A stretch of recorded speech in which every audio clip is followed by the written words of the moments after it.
Hey guys, this is part two of a recent Talking Metal live episode that featured Anthony Esposito and Michael Angelo. We heard from Anthony in the first part of the interview, and now we are going to hear from Michael Angelo Batio. He's got a brand new record out. It's great, and he's going to tell us all about it, and we're going to get into it right now here on Talking Metal.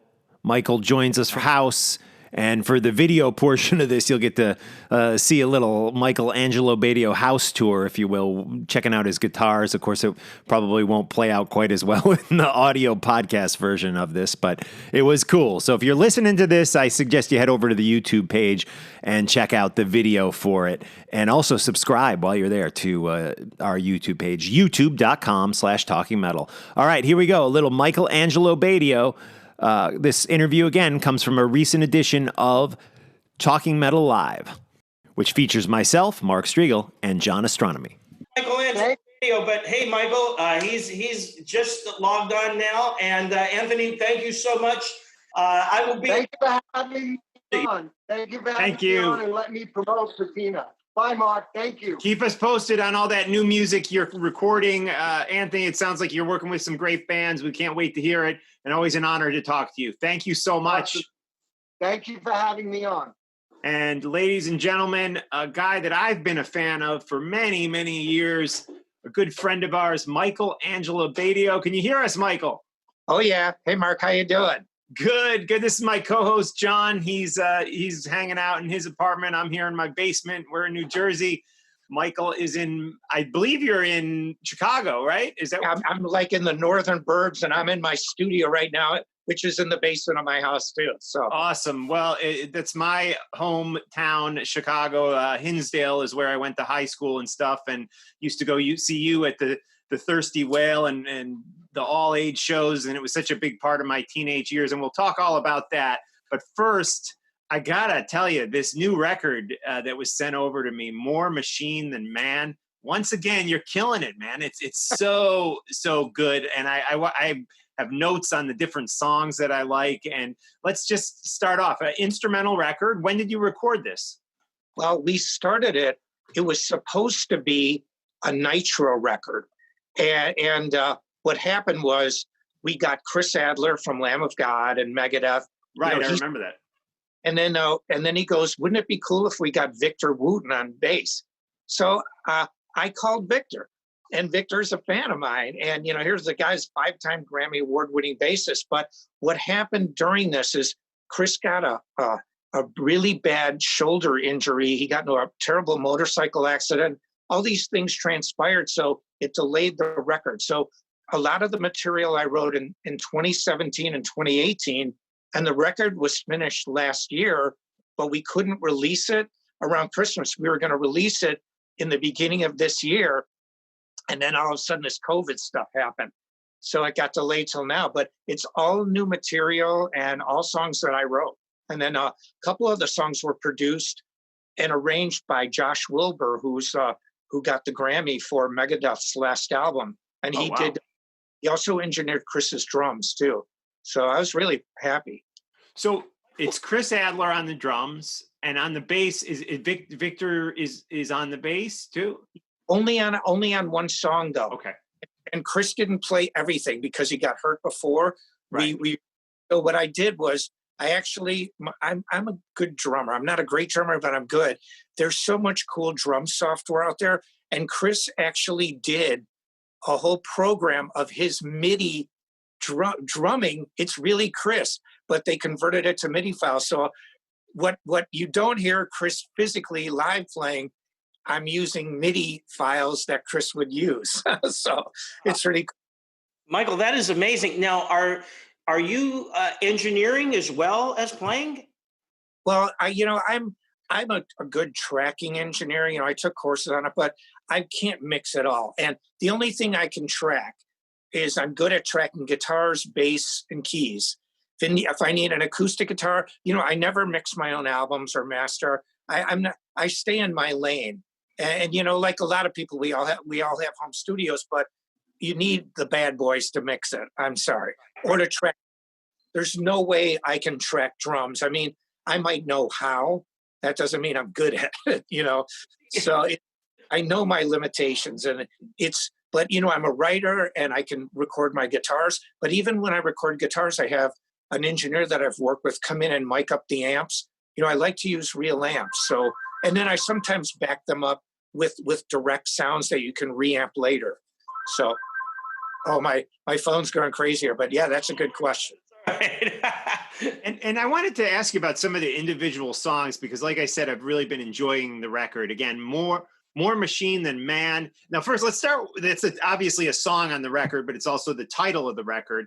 And it's funny because, you know, I've seen reviews like of you when they're like, well, he plays so fast, it's like a machine. But then on the flip side of that, for me personally, I love your speed and I'm blown away by it. But you have this crazy ability that a lot of guys don't have to mix the emotion with it, which a machine wouldn't have. So, you know what I mean? Yeah, you know, it's funny because even in the Holland days, I played fast, and we had Tom Worman producing our record. He did Poison and Motley Crue, and he liked the way I played fast. He goes, it made sense to me. That's what he told me. Right. The first two songs on Little Monsters are two of my fastest solos because he liked the way I added speed and quickness to the melody. So, yeah, you know, I mean, you know, coming from Chicago and listening to Holland, that's how I was brought up listening to music. When I lived in LA, it was almost like you know, I remember the owner of BC Rich Guitars at the time, Bernie Rico, he said, you guys are a bunch of gunslingers. Everybody trying to outgun the other. But it was kind of like that back then with Yngwie Malmsteen and Paul Gilbert. And right. Everybody's just taking it to the nth degree. So I was right. Yeah, and absolutely. I just want to go through some of my favorite tunes on the records. On the record, again, More Machine Than Man by Michael Angelo Batio. And let me start with an interesting one, because obviously I'm this crazy heavy metal guy, but Dreamin' of 1986, a beautiful, softer song that is kind of in the middle there. And it was this nice little bridge in between a lot of real heavy music. Great. What is that about? Is there some symbolism behind that title and music? Yeah, well, you know, after I was in the band Holland, you know, we were all based in LA, even though we were all from Chicago. And when I left Holland, I moved back to California, and I used to live in Woodland Hills, and it's not too far from Topanga Canyon. And I used to go up in the foothills with an acoustic guitar and a cassette deck, and I would just play and write. And I just write all this stuff. I mean, it's kind of like even when we did Gotta Run in Holland, Tommy had the verse and the pre-chorus. I came up with the chorus and that really cool mellow intro. I'm always writing songs. So I was working on this album, and it was about 3 or 4 in the morning, and I plugged in the acoustic guitar. I just started saying, I'm just tired of playing metal tonight. And I turned down the DAW system, you know, the digital audio, you know, my software, and I just recorded these parts that I had already written, and I just put them together. It was just a one-take version that I'd never played before. And wow. I listened back and I'm like, that's pretty cool. And then I played, thanks. And I played it for a couple other people. I said, what do you guys think about this? Everybody thought it sounded great. So that's how it happened. But it reminded me of sitting in the foothills in Topanga Canyon playing acoustic guitar. And it was nice. Right on. And just to mention a couple other songs, the Badlands, again, super heavy. Like, what are you tuned down to on that? Is that like C or C sharp? I use 7-string guitars. Right. Not all. Oh, okay. I really like them. And so I took the 7th string, which is normally a B, and I moved it down a whole step to A. So it's like, wow. Yeah, and that song I love, and there's a little bits of jazziness even in that song, which is a heavier song. 21st Century Beck, you know, are you talking about Jeff Beck? Is that a nod to him? Because I got to tell you, at times on this record, even though it's a hard rock driving record, I mean, there are elements of that, you know, a Blow by Blow or a Wired. You know, you do have some jazzy moments kind of filtered in here and there, which I love. Oh, thanks. You know, where I got that title was when we were mixing the album. The engineer that was mixing it, he goes, dude, you kind of sound like Jeff Beck on some of this stuff. And he said, he goes, listen to these riffs. And, because it's really bluesy, but you're right, because Blow by Blow and Wired had a lot of mixed meters. They had, Jan Hammer, fusion players. And so I mix all these crazy mixed meters underneath. I remember playing this song for Adler, for Chris. And he's like, what the hell is that? And he wanted me to straighten it out. And I did straighten out the version for him. And I didn't like it as much, but because my idea was to have this wild underlying mixed meters and crazy stuff, but kind of bluesy over the top in spots. But that's how I got the title. Right on. And I know John probably has some questions, but one more about the songs. Charlie Went to Chicago. Of course, there's that little nod in that song to The Devil Went Down to Georgia, which is just amazing to hear you rip that solo on a guitar as opposed to a violin or a viola. I'm not sure what it was played on. Yeah, violin. Yeah. And again, that was a Chris Adler idea. He goes, he lives in Virginia, and he told me, it would be cool. We should do like The Devil Went Down to Georgia. And I said, are you serious? And he goes, yeah. So I did a complete demo of it, full blown. And he thought it was awesome. And then what I did, I had a really long, one of the things I did on this new record, the two longest songs are the ones Josh Wilbur, the producer, arranged. I tried to keep the songs a lot shorter. They're not 9-minute epics. And even even the old Holland days, 3.5 minutes, 4 minutes. We did what we had to do and get out. That's what I did. But I'm glad you like it. And the reference to Charlie Went to Chicago, the home. Yeah, right on. And that's the golden rule of show business right there. Leave them wanting more, which this record definitely does. And I'll let John get a couple words in here before I start talking about Holland. Michael, as you can tell, I'm a gear fanatic and I'm a guitar fanatic. So obviously I love you. I loved what you've done forever. I am in a totally different league as a player than you are. So you're up here and I'm not quite there. But I want to talk to you about your gear, and I see two amazing stacks right behind you. And I know you've played with Dean guitars, Gibson guitars, other guitars. Tell me about the new company or the company you're currently with who is doing your current guitars. And I see you got the shirt on and these amazing looking stacks that you got behind you. Well, thanks. One of the things that, I've learned over the years is you have to know who you are, whether it's a business, whether you're McDonald's, Steve Vai, you get an image of Steve Vai. Like me, people picture, I have a silhouette logo of my double. When it comes to the amps, I didn't have an amp endorsement for many years because I did a lot of work with Dean Guitars. The owner of Dean passed away about 3 years ago. And it's just not the same company. They're not run by musicians anymore. They're losing endorsees. Or, we just the other day, we had ex-Dean employees contacting us for jobs. It's not the same. I couldn't wear the Dean. It's like being in a gang and it's over. You can't wear the colors anymore. But the amps behind me, it's from a company called Sawtooth, which the name is not that well known, but they're a part of 3 companies. They have Chromacast, which is it's like accessory company. Some of the top 10 most bought products in musical instruments are from Chromacast. Right. They are a really big conglomerate. They have a music store, a brick and mortar store. So there's 3 companies in one. They are just doing booming business. And they have 3 people that are their main endorsees. Me on guitar, Rudy Sarzo on bass, and Vinny Appice on drums. And wow. These are serious pros that there's 4 main owners. I just love work. They're like brothers, It's like when you get in a room and, you love the way they think in business, but the stacks behind me are 2 amps. And I found that from using all this digital equipment over the years, and for a short while of time, I used a company out of Italy that made amp processing. And I started thinking to myself, well, what guitars do I know and like? Well, I like Mark Tremonti. Does he use processed stuff? No, he uses amps. What about Joe Bonamassa? Well, he uses real amps. So I thought to myself, now that I'm not working with Dean in anywhere near that capacity, it's been over for a while.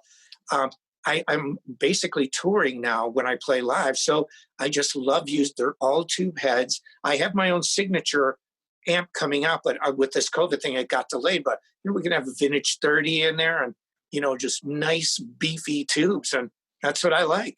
They look great. Now, let me ask you about the two cabinets, because I see one's a little taller. Like, what do some have vintage 30s in it? Is the middle one a 410, or what are those? But no, these actually, I'm about a little over 6 feet tall.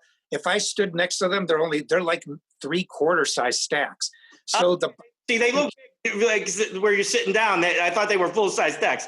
Yeah, it's kind of an illusion. We were actually filming some stuff today. That's why when Mark contacted, it worked out perfect. I'm kind of on the set a little bit. But there's two vertical 12s on the bottom and a 112 on the top. There's only 3 12s total. Cool. That's great. Now, you like vintage 30s? Is that what the Celestians? Yeah, I like them. I like vintage 30s and greenbacks, but they sound really good. And I've already done, before this COVID hit, I did more shows in the first 2 months than I've done any time in years. I mean, probably about 40 shows. But I'm with the person, the video guy, Austin. He toured, we toured together, and we did a string of like 21 shows, 28 shows total right before COVID hit. And then I was at NAMM and in LA doing so. And these, we used them all the time and no problems. They were really good. May I ask I don't know if you have one handy, but can you show us a guitar on camera, one of the new guitars? Yeah, I can. I've got it plugged in something else right here. Okay, with Dean, I did a lot of graphics and things, and they had pointy guitars, but we actually got away from that. It's more like a super Strat. But here's the thing about Sawtooth. They have a huge bass, online bass. I mean, the amount of guitars they sell is unbelievable. But see, what they do is something different. This is called the M24, and it's not this radical looking guitar, but these are the first two that we could get out by NAMM. And I have another one, a black one, but here's the difference. For around $450, you can get a top of the line German made Floyd Rose on this guitar. And then, so it is a really good guitar, and they use a different wood. Rosewood, as you know, it's kind of an endangered wood now. Yeah. There's another wood, I can't remember the name, that acts like rosewood. The moisture content, it's almost the same, but it's really plentiful. And so, alder body, standard stuff, but it's a flat white finish. But the thing that I love, we have a whole bunch of signature guitars coming out on the line, 7 strings. We just have to wait, but they can do things with price points where, it's one thing to make an expensive guitar. It's one thing. And then, or if you make an inexpensive one, people think, it's cheap. They make really great products for a really good price. We're trying to bring into playing music. Look at your beautiful collection behind you. A lot of people, a beginner's not going to be able to afford those bad boys. You know what I mean? And so we're going to bring the price points of the line. But I have one signature guitar here, this one. It's got a maple neck. It's body, $200+ price range.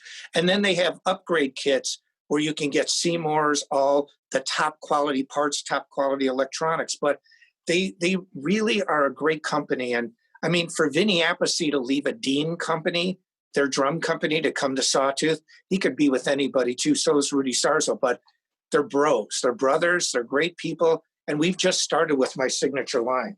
Well, let me put these down. Comes out. Right? That maple neck with the black block inlays is beautiful. Let me tell you, I get into that so much. One thing that I would love to you to talk about, and I want to explain to some of our viewers and listeners who are new and who don't understand, but you can play guitar with both hands at the same time, right-handed, what some people would consider right-handed and left-handed. You've had as many as 4 necks, and you've invented something. I believe you invented it, the string dancers. And on the guitar right here. We Chromacast, one of the Sawtooth companies, manufactures these, and they're under $20.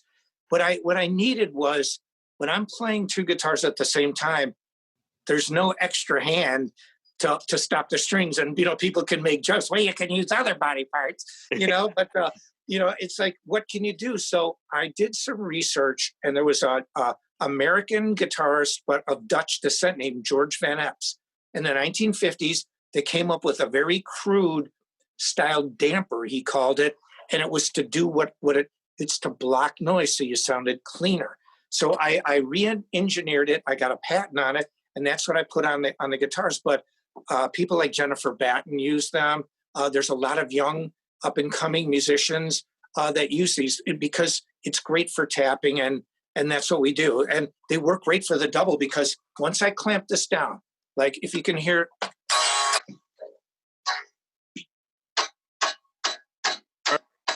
just deadens it. And so then I play two guitars, and this is the proverbial third hand. So it enables me to hammer and pull off till I feel like stopping. But and then I can just touch the guitar.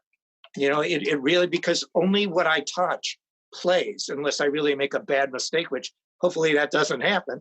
But this blocks out all the extraneous strings. I'm definitely going to order those, and I'm going to practice with it. I think it's so cool, and it's one of the things I couldn't wait to talk to you about. Thanks. Yeah, you don't have to drill into your guitar, nothing.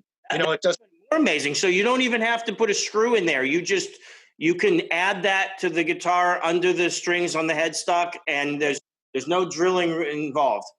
No, because I was really adamant about that, because my original versions did. And I'm like, well, why would somebody want to ruin their guitar by drilling two holes, right in the headstock? So they're thumb screws. It just slides under, a part slides underneath like that, almost like the metal sign, just goes, and you just put the thumb screws in it, done. And there's a pad there, so it will leave your guitar untouched. So it's awesome. That is really awesome, Michael. Thank you. Thanks. So Michael, I've every time I interview you, which has been a bunch of times at this point, I always have to revisit my youth through you. Holland, a band that I just loved. And I mean, we would go as a kid. I mean, I was 14, 15. I would go see the all age shows at the Thirsty Whale. I was at maybe not every one of them, but almost every one of them that you guys did. And those were such big moments for me, because you guys were rock stars in Chicago. I mean, that Holland record, which I believe was signed to, you guys were signed to Atlantic, is that correct? I mean, Little Monsters was one of the biggest rock records in the Chicagoland area. And this is pre-internet, so things were much more localized in those days. But I remember talking with some of the local record stores, and they were like, yeah, man, I mean, the Little Monsters was selling it as much as, what was it? Done with Mirrors by Aerosmith. You guys were really a big, big deal to the local crowd in Chicago, sold out the clubs consistently. And do you ever hear from Tommy Holland or Brad or Joey? What happened to those guys? Well, we did a reunion a few years ago, because Brad, the drummer, he was actually the youngest member of the band. He unfortunately had throat cancer, but he survived. He's doing good. But we did a benefit to raise money. But I still, we're all brothers. We don't talk every day, but it's kind of like a family member that you don't see all the time, but you're still family. And Tommy's doesn't have a huge online presence, but his wife, Tammy, he'll say, yeah, Tommy said hello. And we don't live that far away. He's up in Wisconsin. But yeah, the thing, Mark, and I think we've touched on this before, most bands that get signed to major labels, I mean, we had Tom Worman, engineer, producing, Dwayne Barron, who did Quiet Riot's Bang Your Head. He was the engineer. I mean, we had rock and roll royalty producing us. But what happened is most bands, they can't live up to the hype. They can't deliver the record. They have great management, great label. They can't. It's kind of like a movie. You can have Robert Downey Jr., but if the movie sucks, it's not going to do good. Here we did the opposite. We had a great album. It was selling like crazy. When you said Aerosmith Done with Mirrors, we actually did stadium shows with them, like did the Alpine Valley. We toured with them during that time. But what we didn't have is the management connection to the record company to put it over the top. They just, I've never had this happen where the band delivered the music. We had the music. We still have the music, but the actual business people in charge of really getting that stuff out, the music out, didn't do a good job. It was the exact opposite of usually what happens. It's weird. And it's funny because, again, in the Chicago area, it caught on, and there were guys, I don't know, do you remember Scott Loftus on RPM? I mean, he played the hell out of that record. I think that's, one of the ways I may have discovered you guys. But I remember Joe Perry being interviewed by Scott Loftus, and of course they took phone calls, and somebody called up and was like, "Hey, Joe Perry, what do you think of Holland?" Because we were such rabid fans. And I remember Joe Perry saying, "Yeah, they got great songs, a great guitar player, great singer." So somebody dropped the ball on that, because what we knew in Chicago was that Holland was just gold. And I feel like it was our own little secret, unfortunately, Well, I've tried over the years to keep the music alive. I put the solo to the song High Life in my song No Boundaries, and it's one of my most well-known, it's played all over the world with guitar players. So I'm so proud of that record. And I just remember even today, I hear something about Holland almost every day of my life, because it's one of these albums that the music has stood the test of time, and it's kind of remembered on its own inertia. Because it wasn't, the record company we just didn't have that business side. See, conversely, when I was in the band Nitro, the singer and I hated the sound of our record, but the machine was in place. We hit the charts. We had a lot of tour support. We had MTV play. Headbangers Ball was playing it. Yep. Yeah, it was the opposite. We didn't feel we had the music the way it should have been. We hated it, but the label loved it and pushed the heck out of it. Right. It was like I've had both extremes.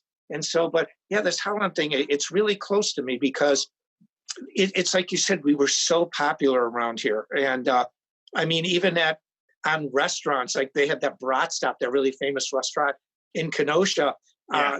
They said national acts that played here, Holland was on the menu, and it's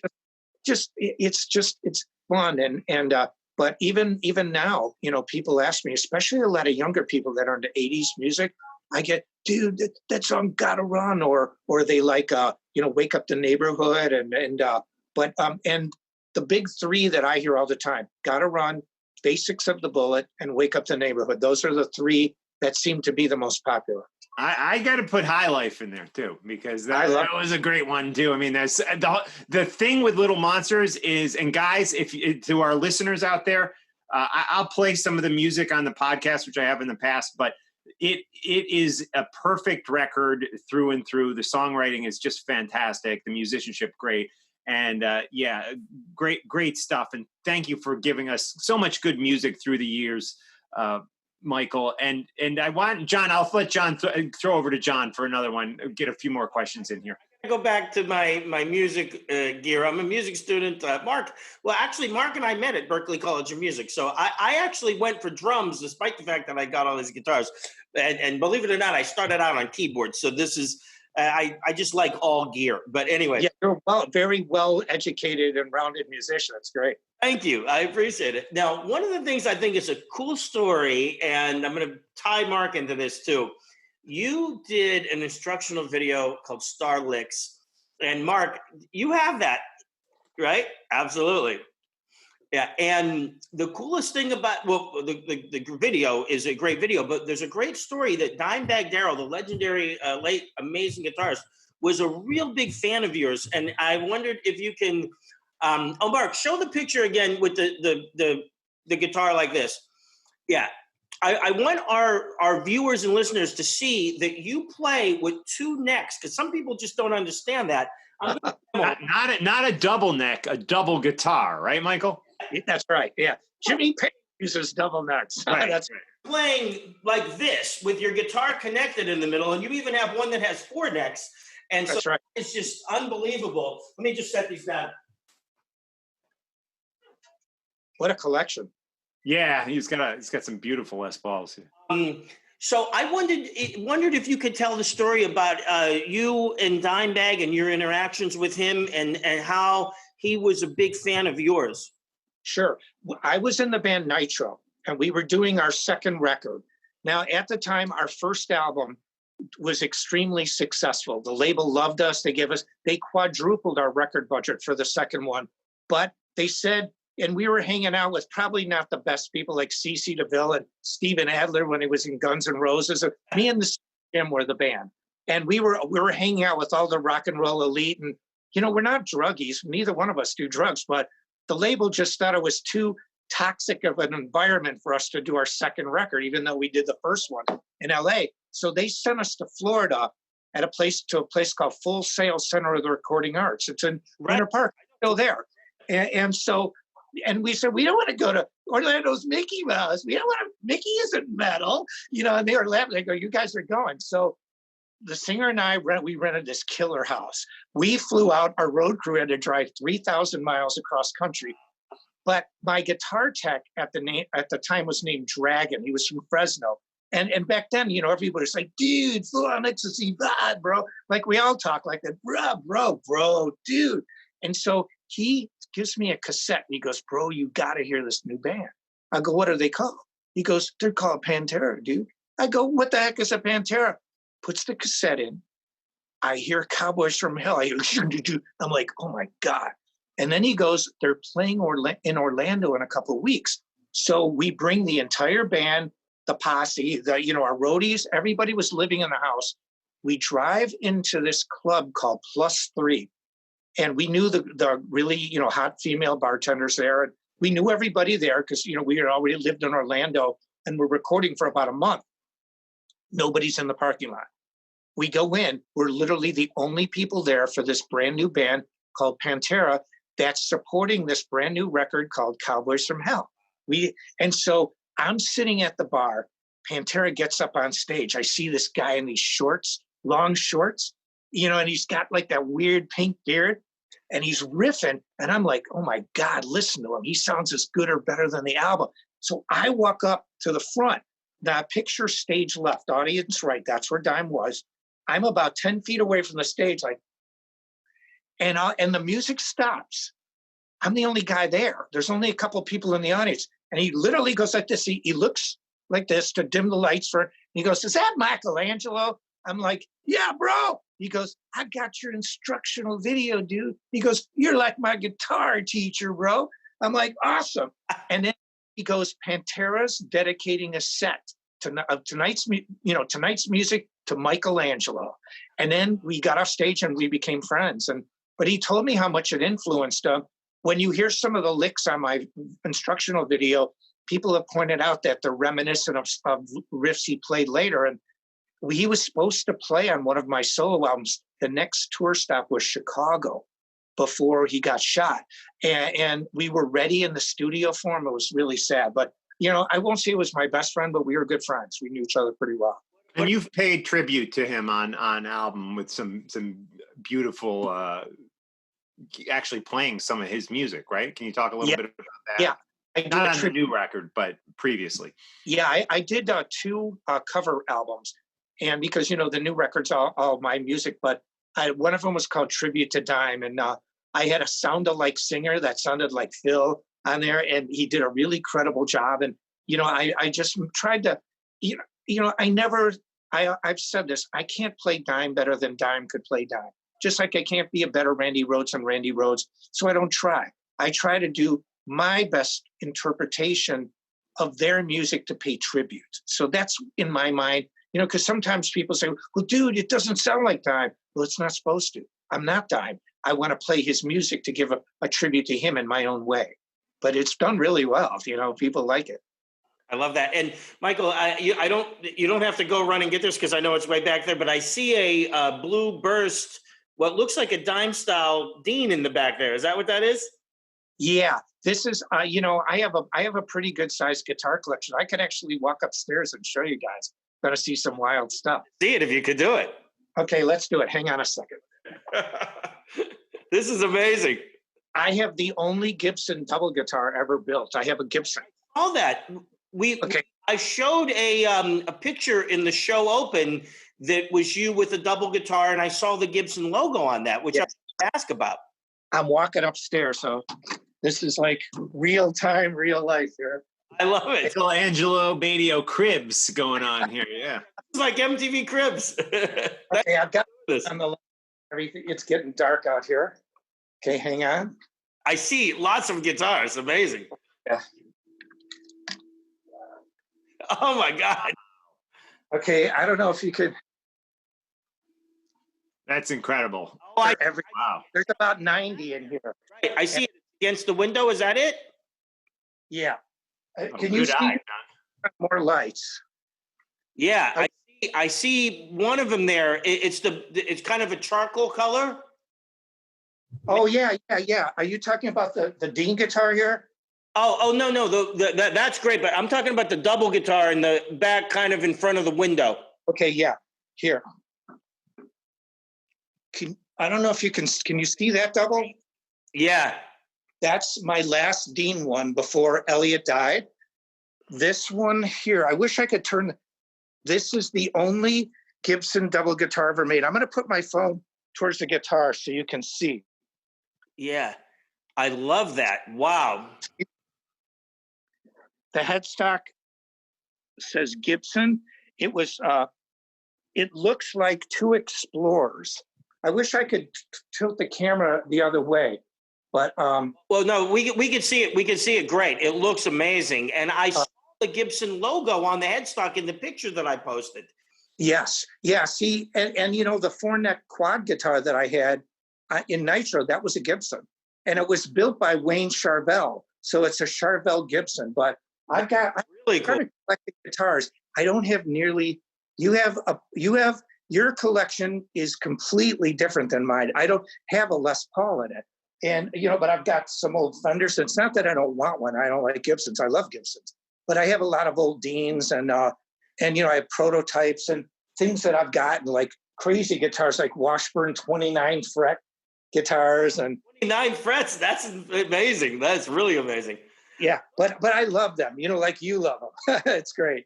I love them, and you know what I think is cool. You got I don't know if that's a Gibson or an Epiphone, but that backwards V, that's really. Yeah, you know, it's interesting. There's a store in the Chicago area called the Music Gallery. They've been around since the 70s.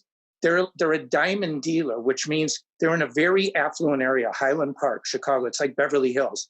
So, you know, when Michael Jordan lived here and Oprah, all that area, you know, the CEO of United Airlines, I used to teach guitar there. And I taught Tom Morello from Rage Against the Machine when I was going to school. But he collects, the Music Gallery gets certain guitars in. And I got a call from the owner. That's a Gibson Reverse Flying V. And he called me up. The owner's named Frank Leona. And Frank calls me up. He goes, Mike, Rick Nielsen just bought 2 of these. He goes, you know, he gives it me everything for cost. He goes, buy it and put it under your bed. And so I bought it. I've never really plugged it in. It's so bizarre. Cool. That's a Gibson. It looks like it's Carina. If it's not Carina, it's a natural. I bet that's going to be worth a lot if it isn't already worth a lot right now. Yeah, it is. You're right. It's Carina. And I even have the price tag on it. And back then it listed for $14.29. It's about 10 or 15 years old. I can't remember. I have to look. I have it dated. But and it's in pristine condition. I mean, you know, that guitar room is unbelievable. I mean, is that a Washburn? It's like A20V back there. Yeah, that is amazing. Right. You know your guitars. And I even have a Washburn that Nuno gave me. It's called the P3. It was, he called it the Princess because I guess his daughter's name is Princess, you know, his nickname for her. But I got that from him too. Yeah. Now guys, Washburn, correct me if I'm wrong, but so Dean was a Chicago-based company and Washburn was too, correct? Yeah. Washburn was in they're still in Mundelein. They used to be in Buffalo Grove. Then they moved to Mundelein. But, you know, I'm not a big company hopper. What happened with Washburn was the owner, Rudy Schlacher, was getting ready to sell the company. He was very wealthy. He was from Austria originally. Do you remember those strings called Nashville Straits? Do you remember that where they were marketing strings without being wound? They were just straight up. They were like 3 feet tall in these little skinny boxes. Right. But it sounds familiar. But yeah. Well, this was Rudy, the guy that bought Washburn. He came up with this idea to market strings without putting them in like a circle, just straight up. So these little skinny boxes, and he made millions on it. But he bought Washburn, and he's very wealthy. He's Austrian. He bought this beautiful chalet in Austria, so he was selling the company. So that's when, as luck would have it, I started talking to Elliot, the owner that passed away from Dean, and he's like, Mike, it's time to come home. And so I ended up, I knew Washburn was being sold. We left on really good terms. He understood. He was selling the company. So I went back to Dean. It was like the perfect like confluence of events. It just all happened. One company was leaving, another company is on the rise. And then, 1 year later, that's when Dime got back. And then, Dean exploded. But it was a really fun time. But, the owner's gone of Dean, so it's not the same company. Just like Washburn, it's not the same without, it's going to change. It's just, it's better or worse, I don't know, but I don't hear much of Washburn anymore, but I still love the guitars. They're cool. I love all of them. And I got a nice Washburn too. You know what? Well, you let Mark ask a question. I'm going to show you one really cool Washburn, and then I'll sure. Stop talking about my guitars. Oh, I love guitar. I'll leave it at this for hours talking about this. For one of my last questions for you, Mike. You've had such an incredible career. When you look back at it, what are like one or two of your career highlights? Well, I think, being signed with Holland, and not just because you and I are friends and we know the band, when we played Alpine Valley, opening up for Aerosmith, and Joe Perry calls me into his dressing room and says, "Are you going to do it?" I went, "What?" He goes, "Are you going to do the double?" And when I played the double guitar at Alpine Valley, because we only had 35 minutes, no encore, 35 on and off. That was it. That was our allotted time. And they actually literally called me into their dressing room to make sure I was going to play it, because I never played. I was too afraid. But when there were banners that said Holland, and I even have up there a sign that says Aerosmith with Holland. And then underneath it says, like, the week after Dio is playing. I've got a photo. And but that was one of the highlights. And I think the other one was probably watching myself on MTV for the very first time. A record company had said, "You're going to be on Headbangers Ball." This is Nitro. Yeah. And when we waited the entire evening, no Nitro, but you were like, "This sucks, man." The last video of the night was Nitro. And with the 4-neck guitar and our singer breaking glass, our album in one MTV play went from obscurity to hitting the Billboard Top 200. Freight Train was the song, right? Freight Train? Yeah. I just got a letter in the other day about a company licensing Freight Train. That song just keeps living on. And so I'm not sure what they want, but I'm going to contact them. It's, totally above board and a serious, it's an offer. They want a W-9, all this stuff. And so I haven't looked over everything yet. That's cool. Good luck with that. So check this out. This is a Washburn one of a kind. PS 2000B was the normal model. And this Paul Stanley. Yeah, Paul Stanley model, and it's a silver blue metallic. It's not like a glitter flake, but it's a little bit sparkly, and it's got a silver back neck. I think it's a set neck. I don't think it's a neck through, but it's really nice and just a great instrument. Well, when I was with Washburn, they at that time in the 90s, that is a gorgeous guitar. That's definitely worth some money. It's great. Because at the time, they had Nuno Bettencourt, Dimebag, me, Dolly Parton, Paul Stanley. They were like cornering the market. Because at one point, I was talking to Austin, the guy I'm working with now, that Washburn was almost, they were either number 2 or the number 1 biggest acoustic guitar seller of acoustic guitars on the planet. But they had all these great artists.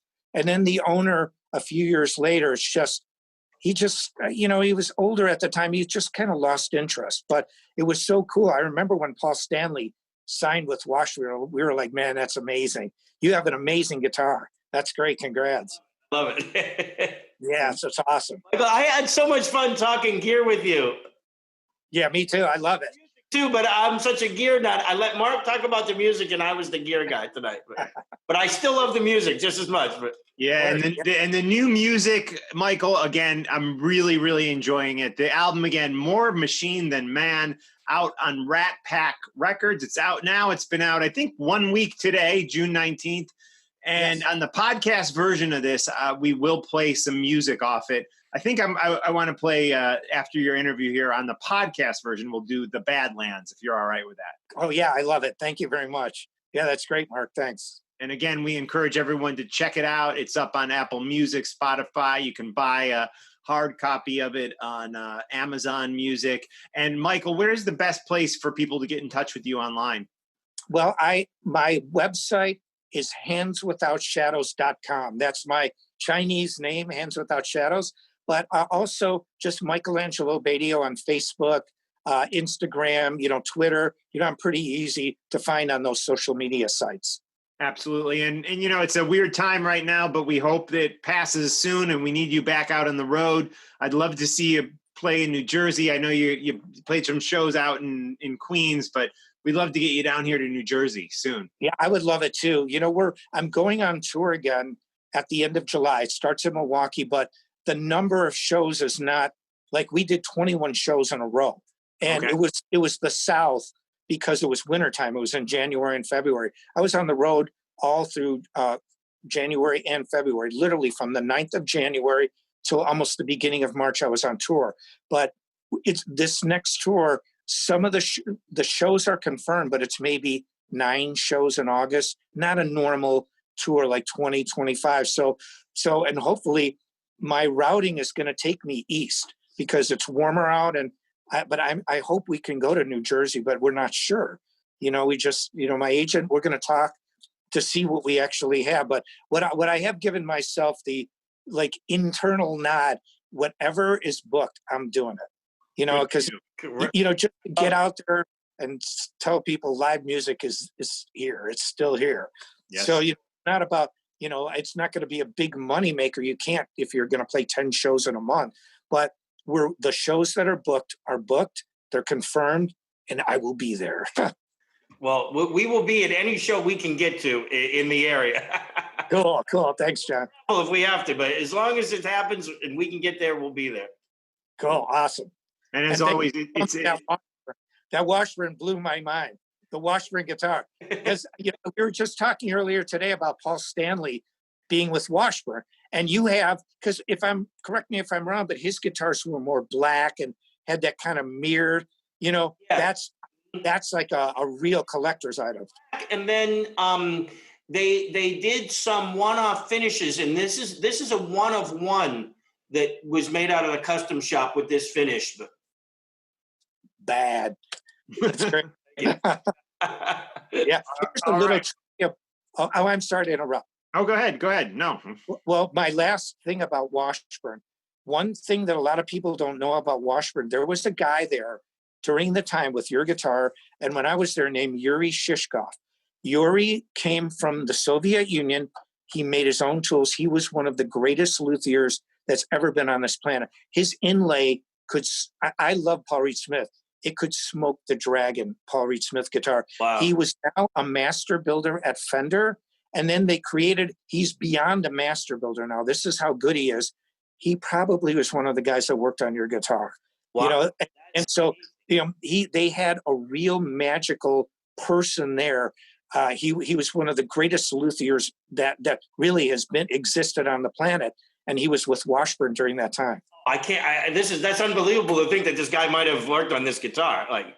Yeah, because he worked on all my USA stuff. That 820 that you saw, that was all him. And the P3 was cutting into my rib cage, so he actually beveled out the back and repainted it. You can't even tell.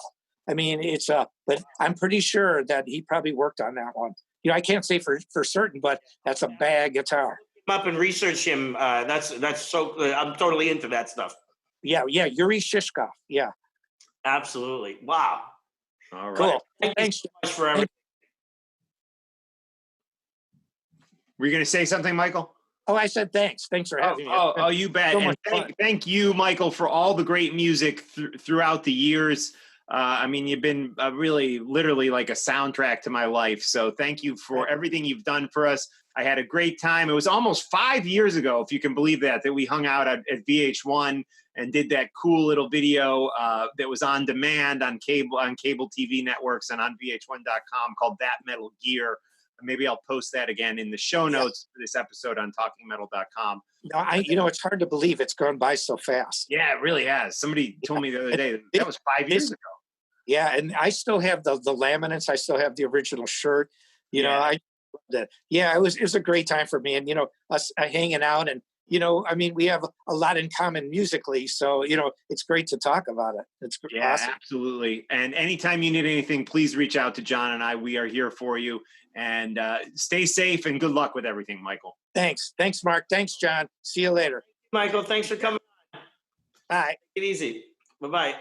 Yes. Michael Angelo Batio, ladies and gentlemen. And of course, his album is More Machine Than Man, out on Rat Pack Records.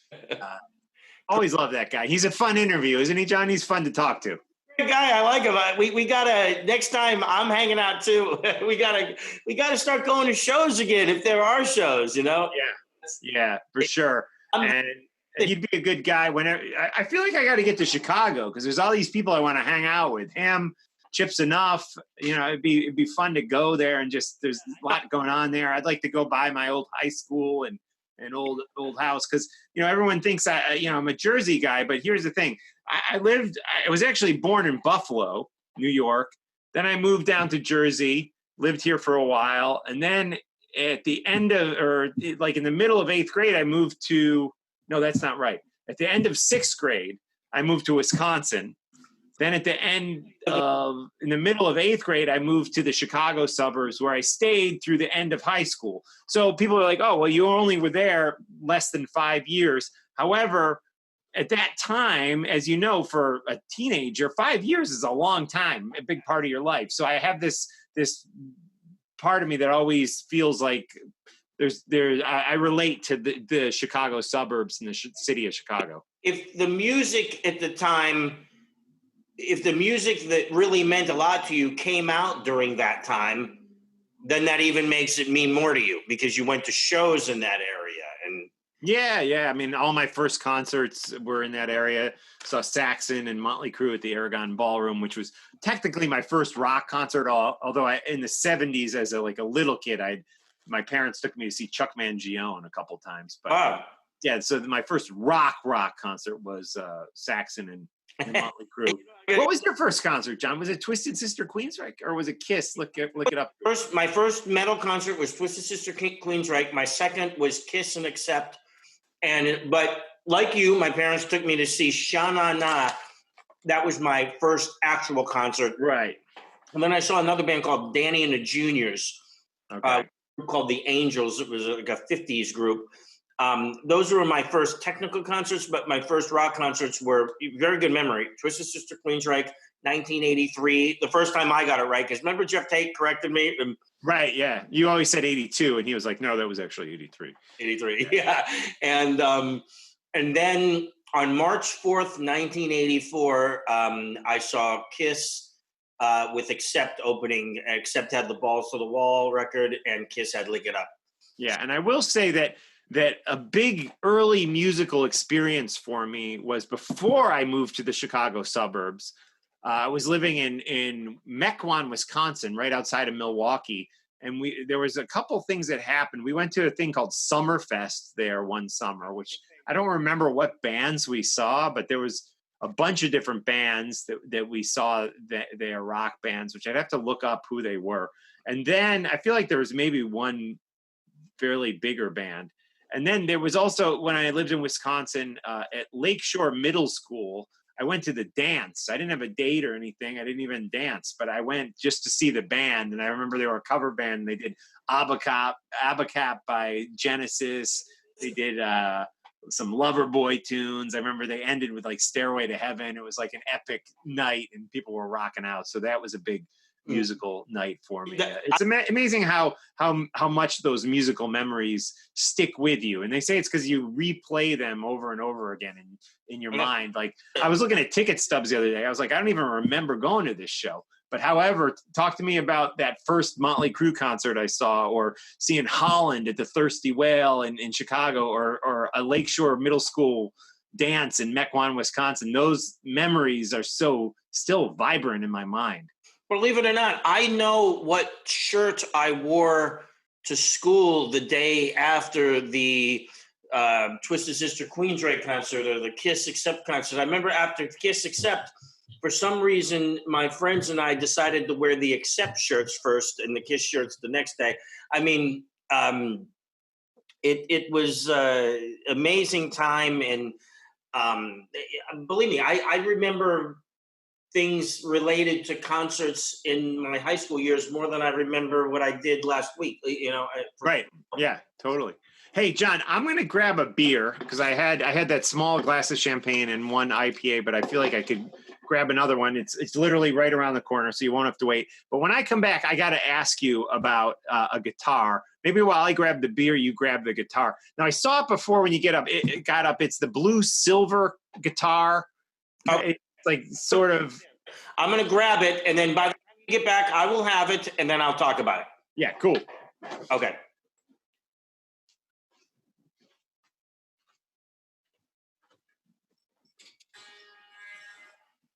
Stand by, everybody. Alexa, turn music room on. Okay.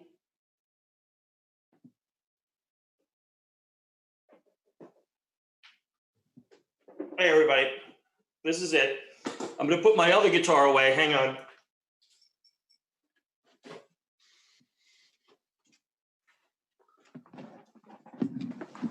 Oh. Yeah, I had that glass of champagne earlier, and then I had this guy, which is a IPA, but it was like 6% alcohol. But I think I'll top it off with this one is Resin. Have you heard of this Brooklyn beer? It's out of Brooklyn, New York. It's strong. It's wow, 9.2%. That's a lot for a beer. Yeah, most beers are like 5% alcohol, so that's like a double beer. Yeah, well, double. They technically, or maybe not technically, would call this a double IPA, right? Okay. Yeah, I don't even. There are a few rare cases where there's triple IPAs, and I actually researched this because I was like, well, what's the cutoff for a double IPA? We may have said this on a previous episode, but there's no official guide to what companies can call a double or a triple IPA. And triple IPAs are rare. Now, this company had for a while what they called high resin, which was what they called the triple IPA, and I can't find it anywhere. And that was like 11% alcohol, but this is like 9%. I'd love to try it. Yeah, you got to be careful with those, but it looks good. And I'm drinking. I can drink beer all night, but when I hit the whiskey or the that's what makes like my whiskey and tequila. Like you never know. There's like Ron Keel said, Jekyll and Hyde. I feel like things. A lot of times I'll drink some whiskey or some tequila, and I have the best freaking buzz, and I'm having an awesome time. Other times I drink it, and things go badly. I won't get into any detail. I know this story, but I get confrontational and a little agitated. Mm-hmm. No doubt. No, I'm not saying I've had that experience with you. I've had that experience with me. So we've known each other long enough. You've probably had it with me once or twice, but yeah. You can still hear me, right? Yes. Yeah. Okay. All good. Tell me about this gorgeous guitar. So I'm going to stand up. Wow. I love the way the pickups look on that. Thank you. So this is a Gibson Custom. And when we say custom, there's two uses of the word custom. So I'm gonna put the guitar back up, but I'm gonna educate people on this. So there is a thing called the Les Paul Custom. Now, this is a Les Paul Custom.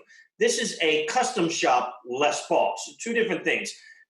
Sometimes currently Les Paul Customs are also a custom shop, but a Les Paul Custom is a guitar where the features are more elaborate. So this guitar has multi-ply binding, which is the white line around it on the front, and it has a white line on the back. See that? So, and it has square, like rectangular inlays on the neck, which is what I'm pointing to. Now, the Les Paul Standard has single ply binding on the front, but not the back. And it has trapezoid inlays here and no inlay here. So it doesn't mean that the guitars, like standard versus custom, not as good.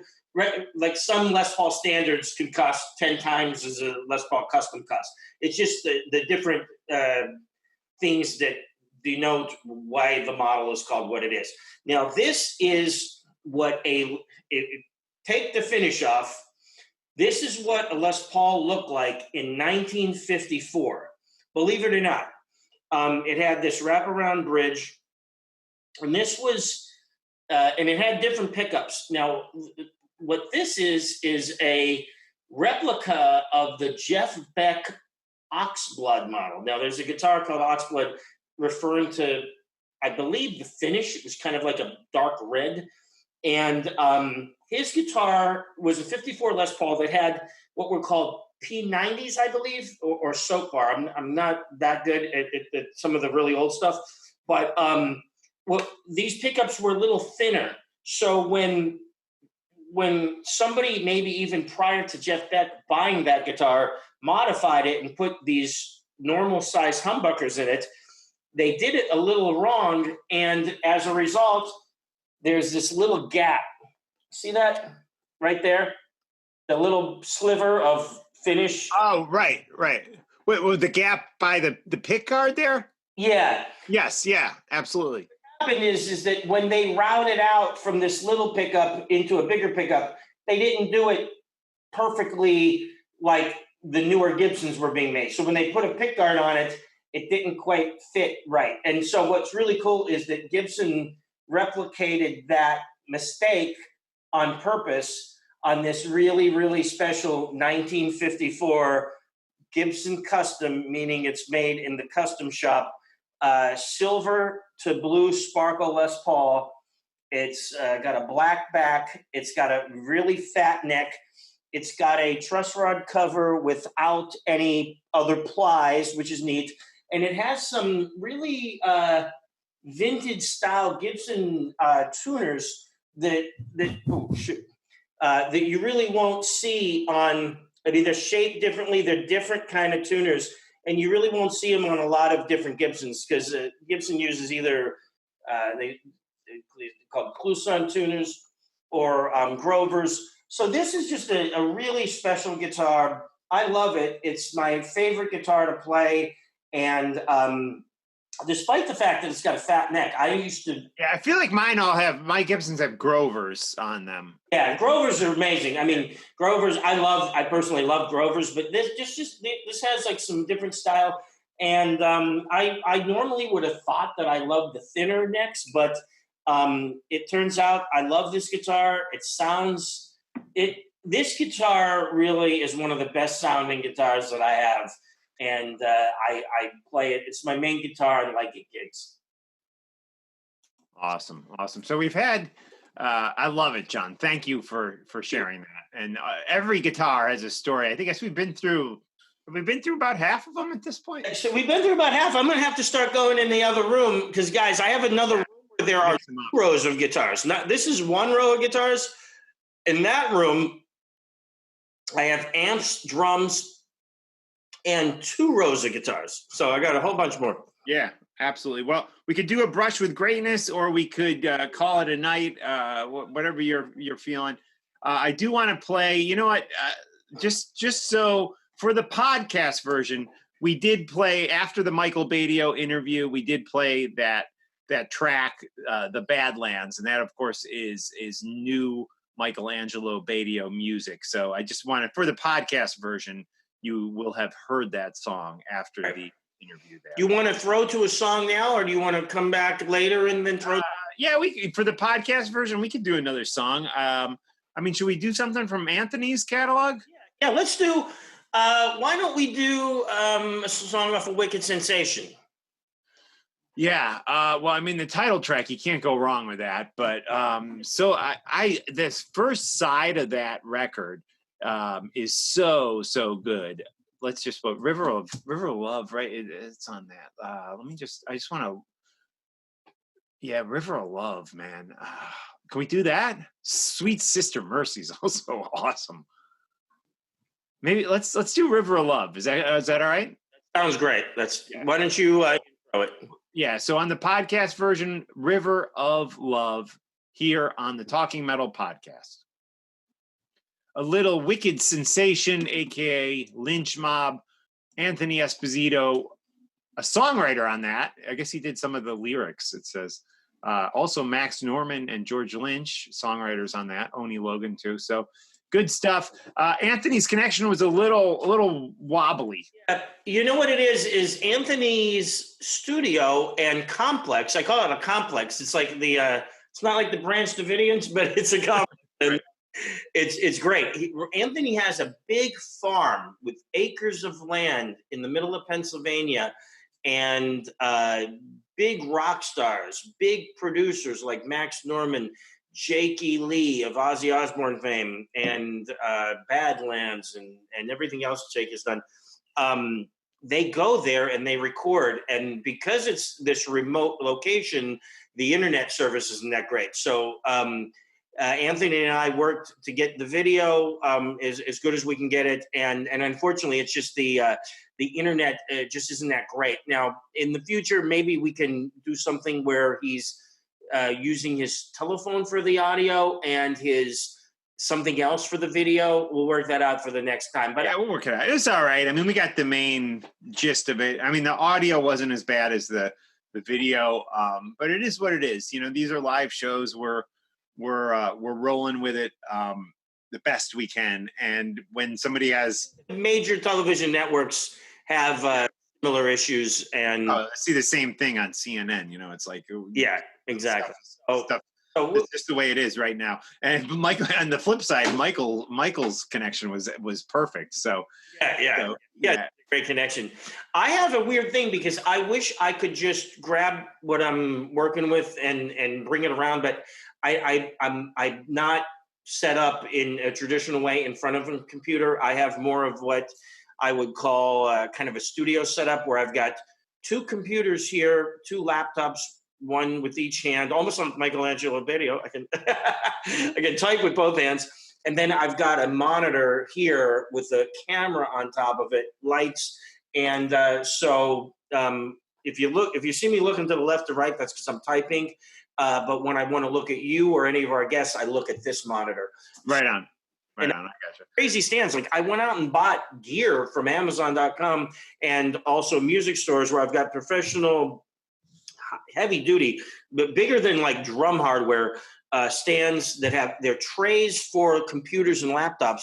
I've got them at different heights, and I've got some short trays, and of course I've got my Dash vodka, Hank and Rennie Reeves, Texas, on some normal little wooden trays. But I have a cool setup. And so, Mark, great apartment for sure. Thank you. There's so many cool things that you've done, and I just I can't get. I'm thinking of a story that involves Dennis Rodman. Let's hear that one.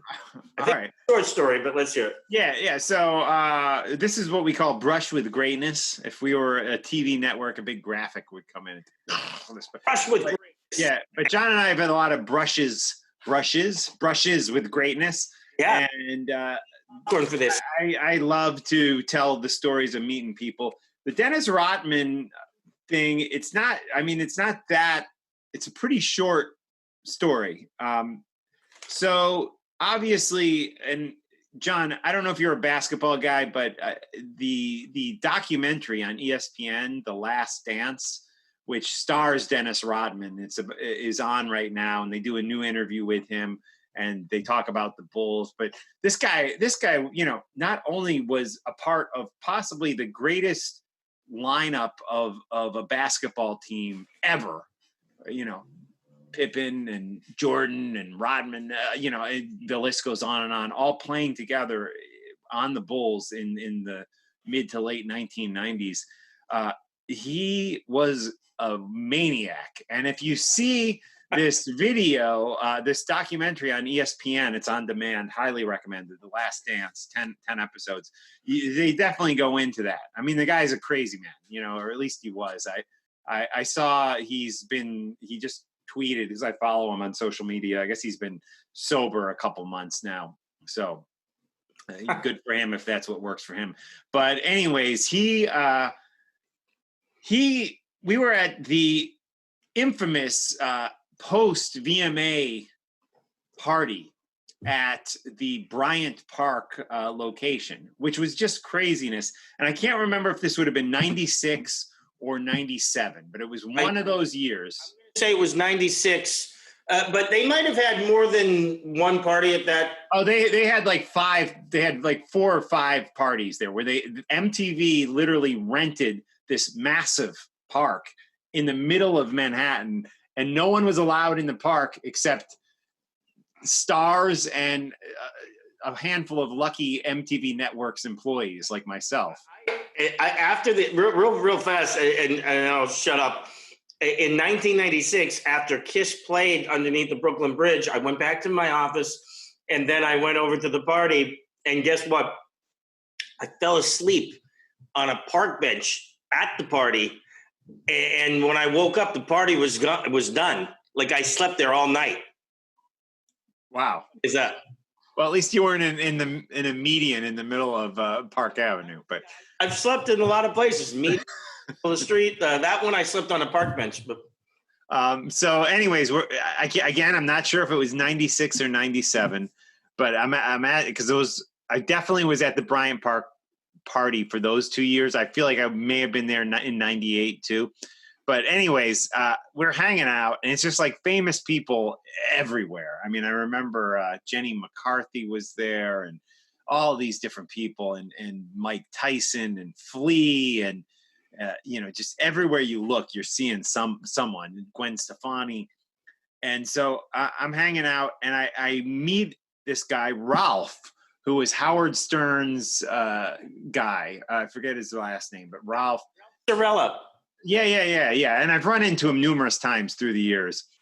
And we got to talking, and we were hanging out and really hitting it off. And we were like, yeah, let's do some shots. And we were up at the bar there, one of many bars in this private party. Right. Free alcohol. Yeah. No charge for anything. And again, MTV Networks, Viacom would spend hundreds of thousands of dollars on this party back in the 90s, the VMA. That's no exaggeration. Probably like $250,000, honestly. Right. But anyway, so we're there, and Ralph goes, "Oh, there's Dennis Rodman." And I look over, and this is like one of the biggest basketball players of the time, Right. One of the greatest basketball players of the time.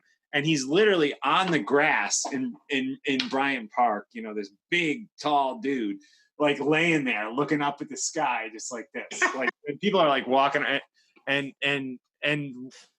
I'm a little lit too. So I go, Dennis. And he like stands up. And again, you don't get more in 1996 or 97, whatever it was. You don't get any more famous than Dennis Rodman. I mean, this is like the premier, him, Michael Jordan. I mean, Michael Jordan's main dude right there. So it's like, and he's like, oh, and he gets up and he walks over to us, and we're like, oh my God. And he's like, what are you guys doing? And he's like, oh, Eddie Vedder's my best friend. And he's like saying all this stuff. And we're like, Dennis, you are awesome. We love you're this rocker. You're like a rocker. He's like, I'm a rocker. And he's like, and he's like, but you're also a great, basketball player. He's like, oh, don't talk about that. It's like he wanted to be known as a rock. I mean, this guy's the most famous basketball player around. And then he's like, what are you guys doing? We're like, we're about to have a shot of some Jack Daniels. He's like, I'm about to join you. And he's like, 3 shots of Jack Daniels. And so they pour it up, and we have a shot with him. And he like hugs us both. He's like, love you guys. And then he like goes and wanders off. That was so funny.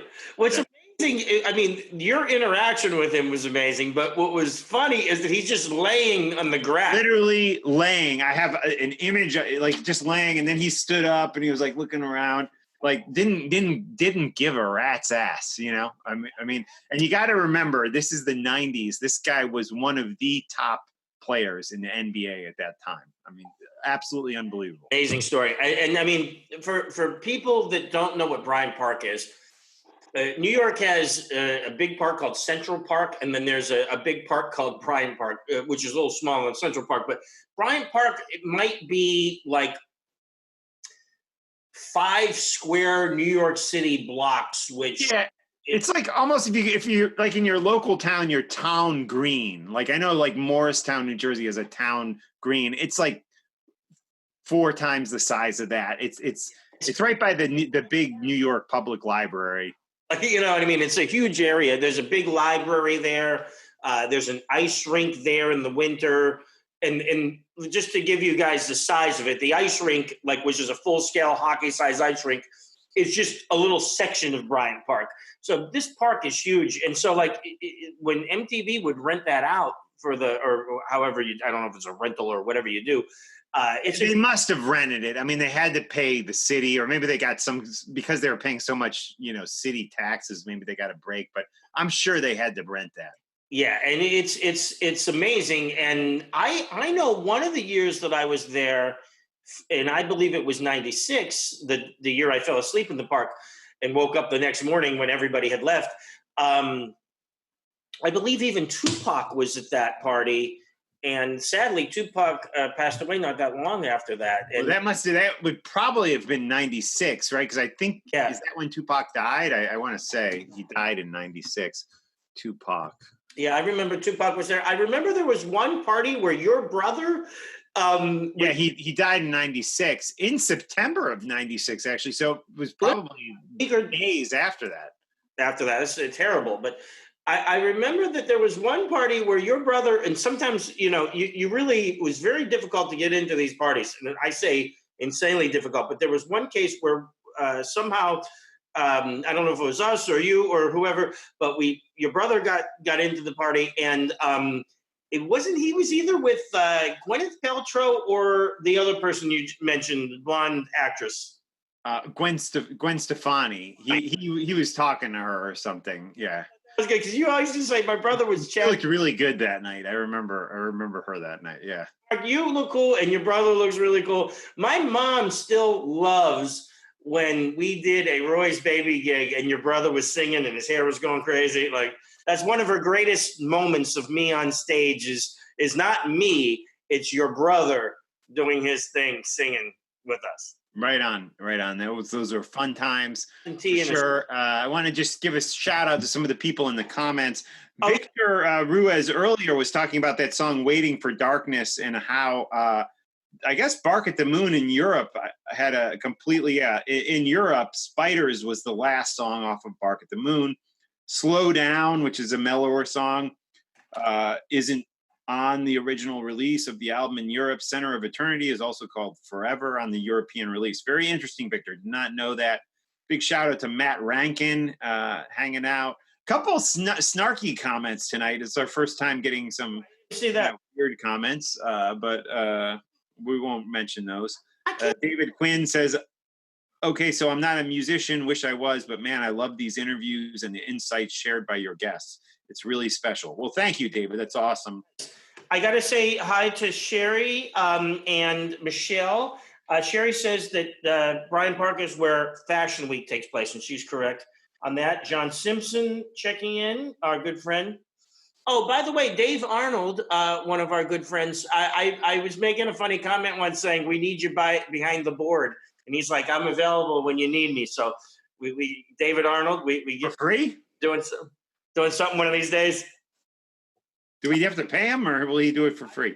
Oh, let's ask it, David. If you're listening, do we have to pay you, or will you do this for free? And Bert Gabriel, guys, just checking in here. He says, "Yo, I just got here. Wazza. Yeah, I see Michelle. Yeah, you missed an incredible show, Bert Gabriel. We spoke about you for about 90 minutes. We were talking about Bert Gabriel, and you missed it. No, just kidding. experience we had in New York City with Burt Gabriel.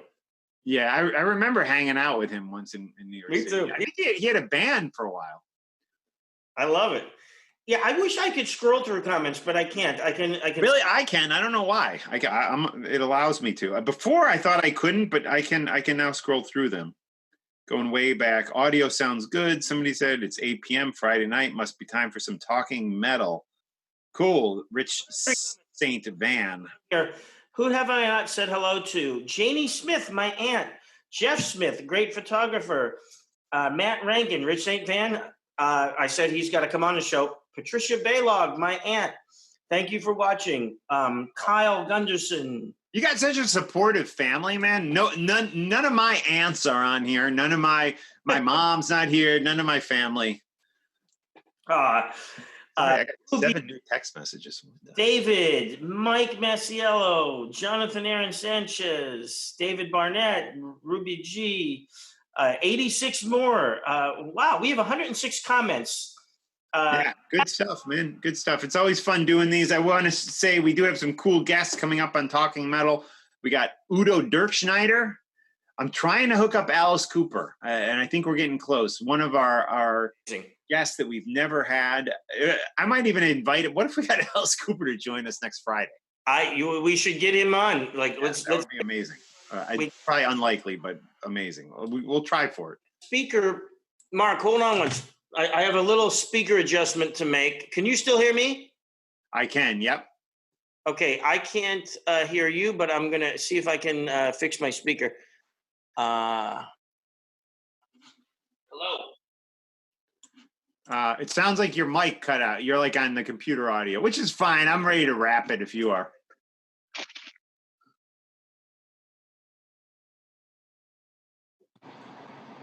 Check. Oh. Hang on.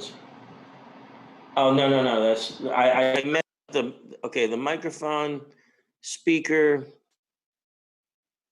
We got a comment here on Zoom. Somebody says, "Yo, who are these rock and roll grandpas?" Wow. Who is that?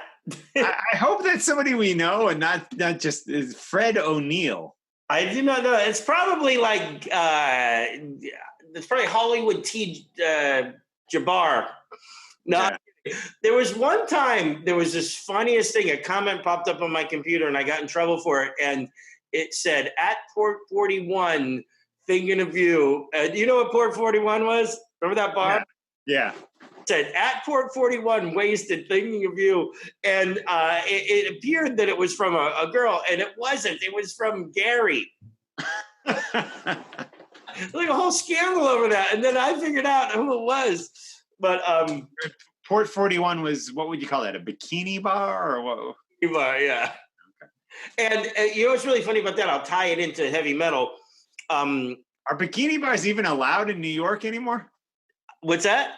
Are bikini bars even allowed in New York anymore? Or are those now illegal too? They changed their name a couple of times, and then they stopped doing really the bikini thing, I think. And then right now they're not there anymore. And but not that long ago, I mean, with the last couple of years, Like It played there, opening for Warrior Soul.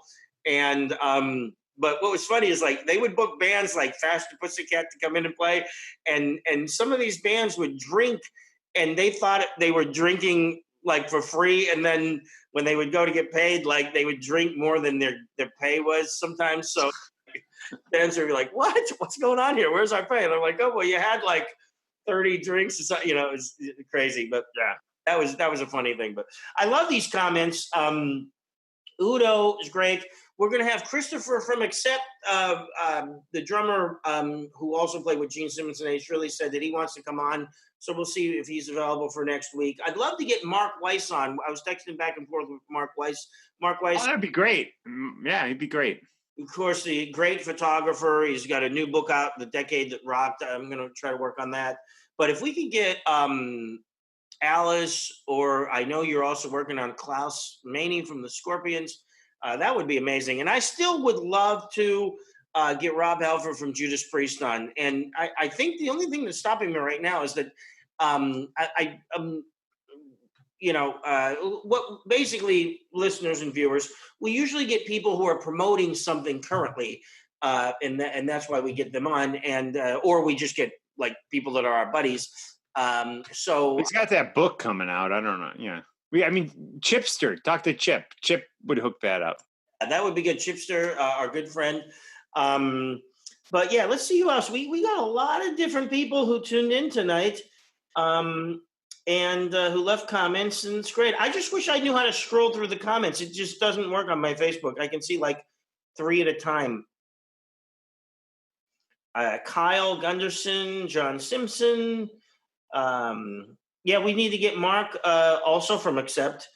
Rob Shredder Rittenberg. How about Ace? Yeah, would love to get Ace. Like, and of course, here's the funny thing. I talked to Ace pocket dialed me twice today. And I usually it's something, but I think it was just a pocket dial, so I just let that go. Right. Do you ever pocket dial somebody? Oh yeah, for sure. Yeah. All right. Well, listen, we got people we're gonna try to get on. I think people just enjoy hanging, having a drink. Absolutely, Mark. Before we go, I want to ask you a couple questions, and I might want to get another one real quick. Some people might be ready to tune out, and we're getting a little tired. But you do in a little bit, but I'm good for another 5-10 minutes. How good? Like, what's going on COVID with you? You mean just how I'm approaching everything? Yeah, I mean, here's the deal. Let me just tell you this. I'm going out, no more gloves. I sometimes wear the medical mask, and I'm going to debut this right now on Talking Metal. Hang on.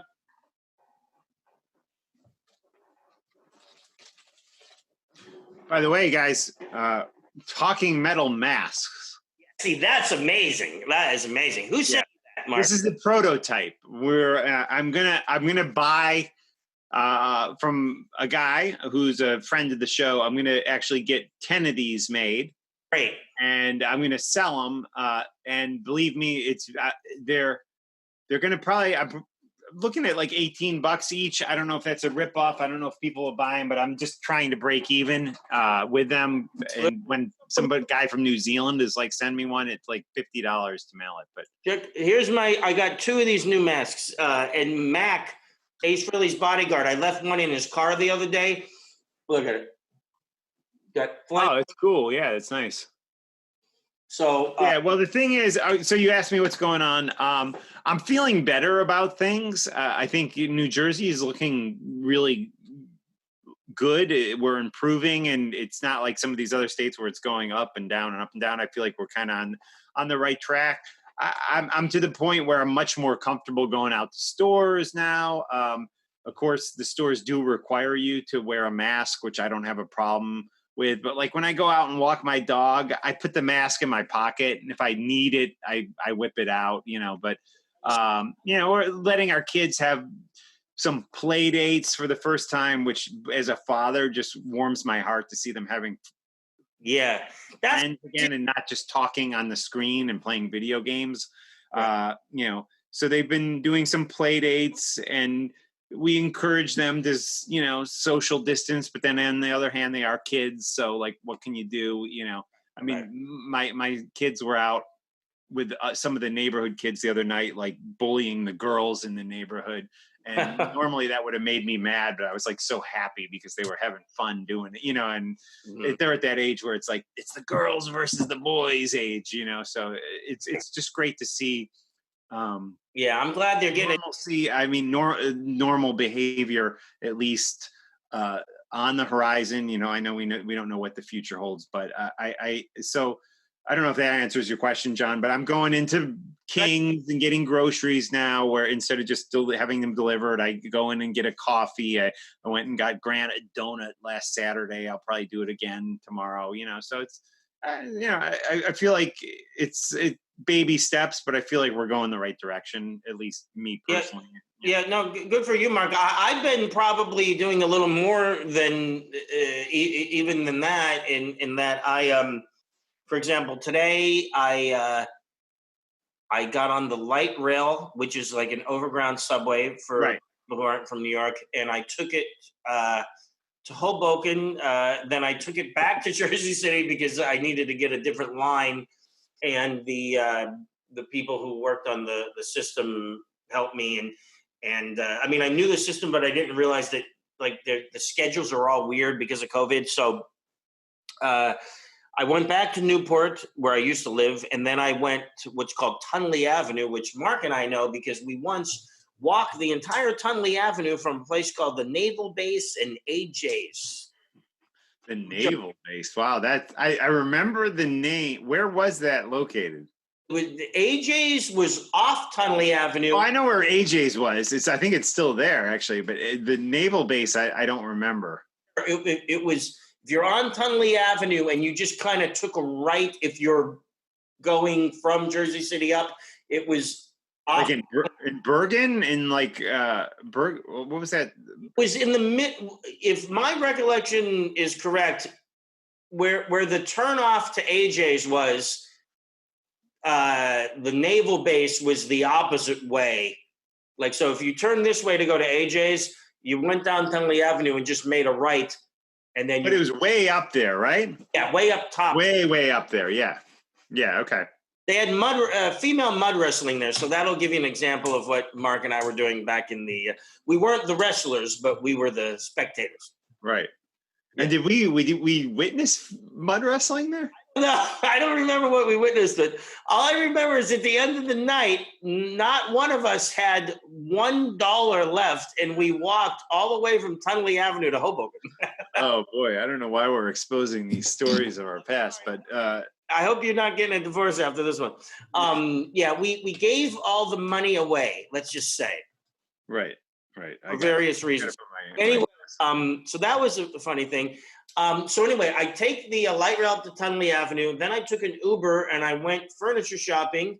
And then I went to Houlihan's, the restaurant, and I sat outside and I ordered 2 different meals because I'm weird and have to order. You went furniture shopping? Where'd you go furniture shopping? To Ashley Home Store, and then I went to Raymore and Flanagan. Oh, okay. Yeah. And then, I mean, of course, I didn't buy anything because I'm just on foot. And then I go to Houlihan's, with a chain restaurant. So right. The thing, I'm so used to living and eating in New York City that you never get a chance to go to a chain restaurant. So somebody in normal towns, you get to go to a chain restaurant, you think that's like not that cool. But if you're used to New York City or if you're used to absolutely zero restaurants like we are now because of COVID, going to Houlihan's is a pretty big deal. So I go to Houlihan's in Secaucus or somewhere around there. And then listen what happens to me. I had to do some work. And so I was using my phone as a hotspot, which caused my phone battery to go dead. So then after I called an Uber, the battery went dead. And then I have no idea. I already had one driver cancel on me after I waited 12 minutes and thought he was driving up and he canceled. So then I do another one. My phone has 1%. It goes dead. So what happens then? I'm out in the middle of a highway or a street next to Red Lobster. And I have no phone, no nothing, not 1 cent on me because I credit cards, of course. It's like the 90s again. Yeah, it's back. I could have just walked. I was going to be like, this is going to be another naval base thing. I'm going to have to walk back home. So what happens is I go into Red Lobster, who didn't even have outdoor seating, and I said, look, I'm stranded here with no money, and I mean, of course I had a bank card. So Red Lobster, okay, no outdoor seating, but they can't seat inside yet. Can't seat inside, but they let me walk in, and I said, does anybody here have a charger? And somebody was nice enough to lend me a charger. I found an outlet somewhere, in safe social distancing areas that were acceptable to people walking in. Charged my phone for like enough time just to get the Uber guy. And then I ran and got in a car. And then I went to straight. See, I didn't know if Uber was running again, but obviously they are. So are you required to wear a mask when you get in the car then? Uber will say the driver's wearing a mask, and we would prefer. I don't know if they require it, but they may require it. It says like you're supposed to wear a mask. I think it's one of those things where if you don't wear a mask, you get like a bad rating. Oh, okay. Yeah. Right. But let me tell you this. Yesterday, I was in Bayonne, New Jersey. Now, see, I might be I went from being the safest you could be to maybe not being quite so safe. Yesterday, I was walking in Bayonne, New Jersey, and I found there was a place that had like outdoor lighting, like looked like light bulbs hanging on like a string, not Christmas lights, so to say, or per se, or whatever they say. It's gonna be my new saying, so to say, per se, whatever to say. Right. But anyway, it was some lights hanging on a string, and picture light bulbs, your standard bulb hanging on a string with sockets in them. And so I walked over there, and it was a catering place that had a makeshift bar outside. And I went up and sat there, and I hung out with a 77-year-old Vietnam veteran. Not to get political, but I just had a great conversation with him. Me and him hanging out. And it was pretty cool. And then I called a car and came home. So, and it was a political conversation, right? Because you're like, not to get political. You didn't say any. Being a Vietnam veteran is not political. Were you guys talking politics? It's totally fine if you were. Anything's political now. It's like in Vietnam veteran. Who knows? My family. I appreciate all servicemen and the service they do to this country. Everybody in my family except me practically are veterans, so I am 100% for the veterans. And so I had a fun time, and then I took a car home. But here's what I'm trying to say. I was shaking hands with people, fist bumps with some people, elbow bumps with some people, and I didn't hug anyone yesterday, but I've done that before. And, who knows? I don't think I have COVID, and I hope I don't get it. But the thing is, here's the truth. I don't think it's a hoax. I think it's legit. But I think that it's not it's not. We have reason to question what we're hearing, because sometimes they say you should wear a mask. Oh, you shouldn't wear a mask. You should wear gloves. Now I heard gloves are bad. So you can get it from touching a doorknob. It doesn't really spread easily from touching a doorknob. So, I was at one point with 2 Clorox wipes wiping down a bun, because I thought I probably got more disease from the Clorox wipes on the bun than the bun, Yeah. Again, everyone has different opinions on it. However, I think it is and was very real. I do think it's the real story is that in our area, things are progressing and going in the right direction, and I hope that we can return to normalcy sooner than later. I mean, Emily works in science, and the scientific evidence on the masks they do protect you not only from COVID-19, but flu and lots of other things. So I think the masks, we're going to see people, even if there is a vaccine for this, you're going to see more people wearing masks on airplanes and cruises and stuff where any viruses can just flourish. So, but yeah, I hear you. And I think one thing we all can agree on, no matter what our beliefs are on it or our political beliefs, I don't think this should be a political issue, but I guess it's become one, is that we all want things to go back to normal. It's like, and I believe as a political, I consider myself a moderate. I guess some of my right-wing friends think I'm a total lefty. Some of my left-wing friends think I, lean to the right, but I consider myself a moderate. But I believe that rock and roll will absolutely, and heavy metal and hard rock and whatever your thing is, sports and hip hop, it's all coming back. It's all coming back. And the handshake, people are like, the handshake's dead forever. No. It's coming back. It's really not. It's in our DNA, and it might be 5 months from now. It might be 5 years from now. But just like the Spanish flu in 1918, things returned to normal. Go back to that stock footage. People were wearing masks at baseball events in 1919, 1918. But we eventually lost the masks. We eventually started shaking hands again. And no one's alive from that era to recall what happened then. But listen, things are, we're going to be hugging each other again. I will give John a hug at some point. It's like, so, I mean, things will return back. This is the new normal. No, the old normal is going to come back eventually. And that's what I honestly believe.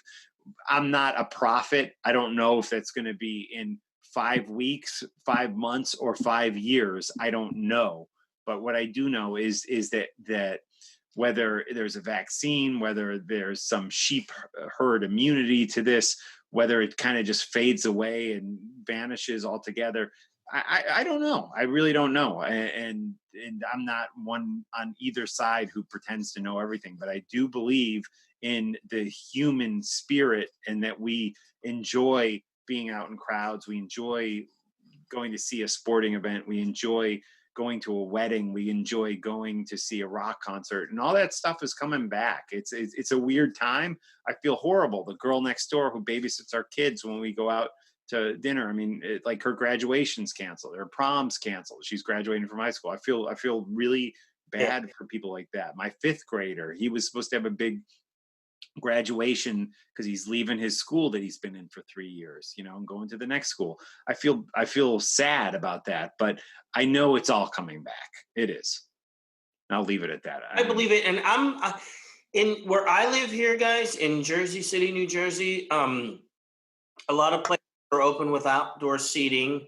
A couple of rooftop places are open where you can sit at what would be technically, to me, feels like a bar. I went and had 2 tacos yesterday at a place, which was great outside. And John, I might be with you if I didn't have if I didn't have kids, if I didn't have a mother who has diabetes, who I'm going to visit tomorrow. Quite frankly, I might be with you. But it's like I feel like I need to be extra precautious because of my family situation. I mean, even Emily, has mild asthma, so it's just like I try to be careful. Well, believe me, that's why I didn't go home to Pennsylvania to be with my family, which I would have rather been than sitting here. But I didn't want to get any of my family members sick because I came from a hot spot, and of course, no one can deny that New York and New Jersey and literally where I am might as well be in Manhattan, is a complete hotspot. So I was afraid, and I could still technically even have it. I don't want to give it to anybody, but so far so good. I'm in good shape. But and I think, listen, you're being smart. I think we're being smart, and I hope the listeners out there are being smart. But the bottom line is we're all ready to reemerge, whether you're out there protesting, the George Floyd killing, or you're ready to go to Trump's rally, which is tomorrow, June 20th. Listen, people want to get out, and those 2 events right there are evidence, and those are pretty far apart on the political, political world or political scope, if you will. So listen, we're all ready for it, and I think we're gonna all reemerge from this, ready for some serious rock and roll. I want to see Like It out there on the road again. Yeah, me too. Really, I want to see Michael Angelo Batio. I want to see Jakey Lee's Red Dragon Cartel. I want to go out there and rock once again. I'm ready. I'm going to see the Doobie Brothers, man. 2021, the Doobie Brothers have reunited with their kind of, the Doobies have this weird thing where the first part of the 70s, no Michael McDonald. They had, Tommy and Pat doing the vocals.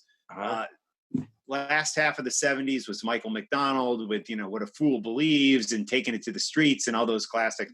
Michael McDonald was supposed to tour with the Doobies again this summer, right now, but canceled, obviously, but they've rescheduled it for next year. And I'm going. I want to see Michael McDonald, one of my favorite singers, as people probably are like calling me a poser right now, but I fucking love that guy. Yeah, he's great. And you know who I believe I may have met once, Jeff Skunk Baxter. Who... Jeff and Michael butted heads a lot. And okay. It's weird because when they did Minute by Minute, which had What a Fool Believes on it, written by Michael and Kenny Loggins, they butted heads on that, and finished the record together, but then afterwards Jeff was out.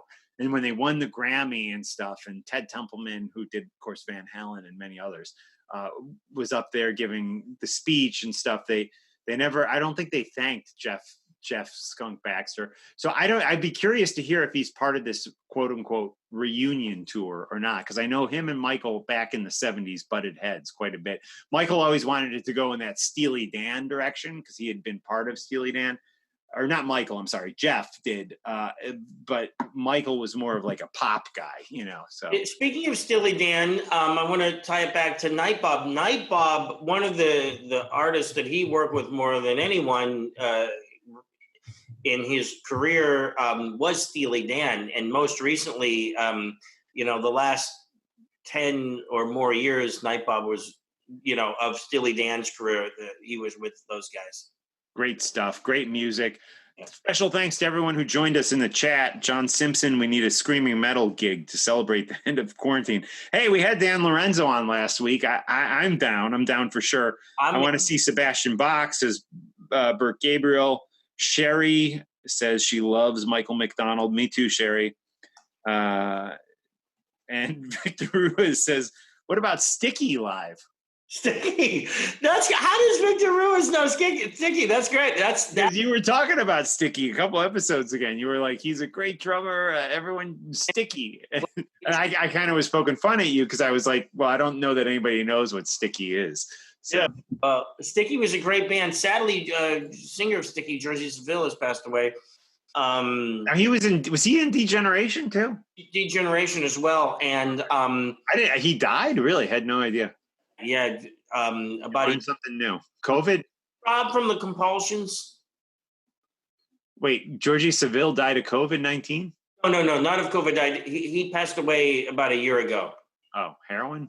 No, nothing like that. It was like okay. Good.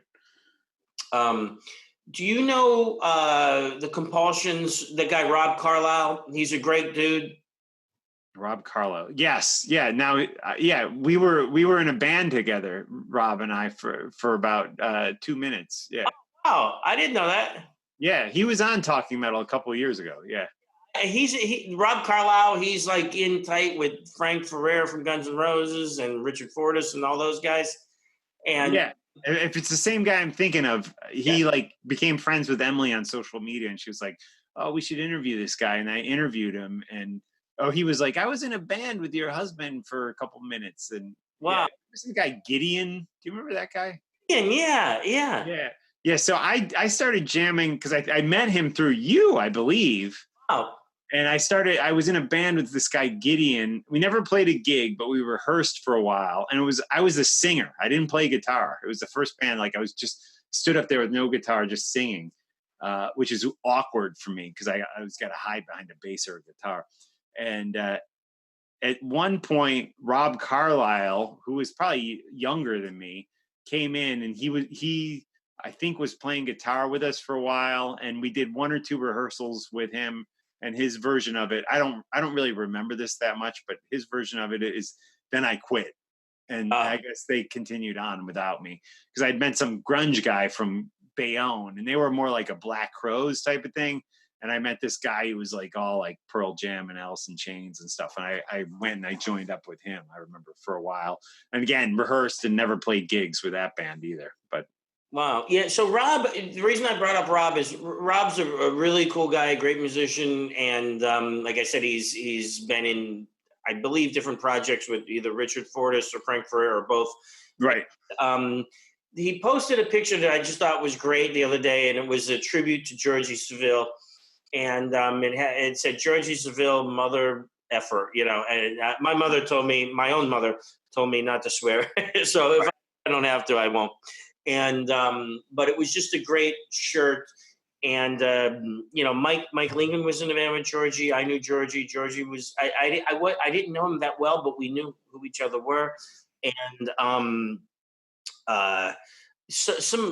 Nikki from Cherry Red, KG, all those, Brandy, everybody.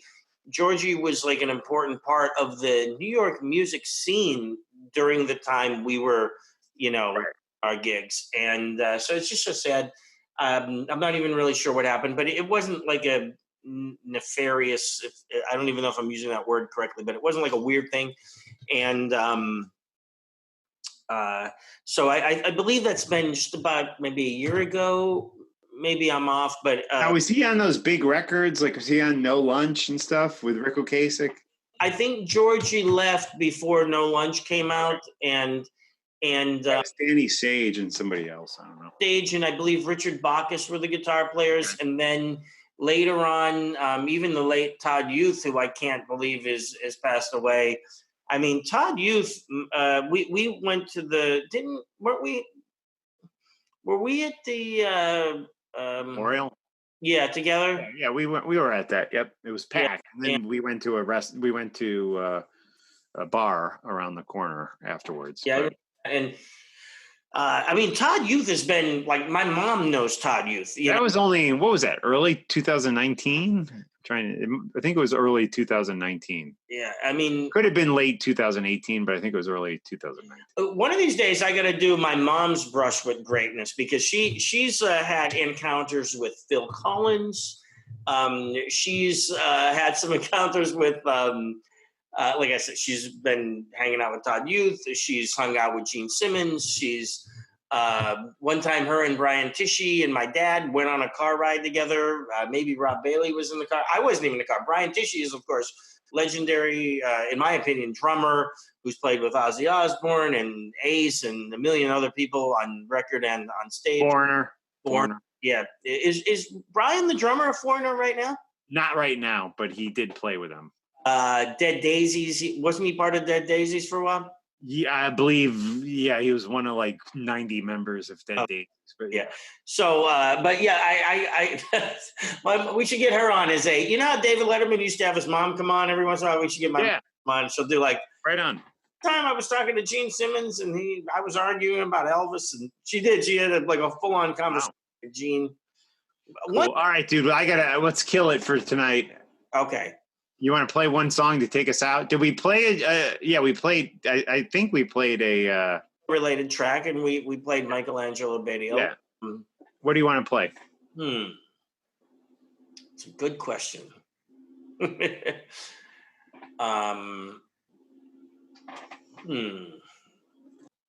So I'm trying to think. Should we play something that has something to do with our show?